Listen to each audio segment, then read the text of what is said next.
درود خدمت همراهان عزیز. سرویس ساعت نیربا سوئیسی. این ساعت فکر کنم بچه ها 50 سالی سن داشته باشه. بازش کردیم، یه دسته کوچه معمولی روش بود، سر ثانیه گردش شکسته بود، قسمت مرغک دسته کوچه‌ش هم شکسته بود.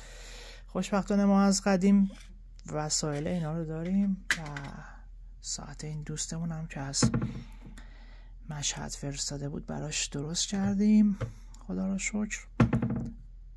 اینجا یه دونه ساعت فورتیس تخم مرغی، بسیار زیبا و شیک. تنها مدل فورتیس بچه ها که خیلی طرفدار داره، یه حس خوبی بهت میده چون از رو باز میشه و درش یه حالت تخم مرغی داره، روکش طلا و بسیار زیبا و شیکه. موفق باشید، ما رو دنبال کنید، شاد و سلامت باشید.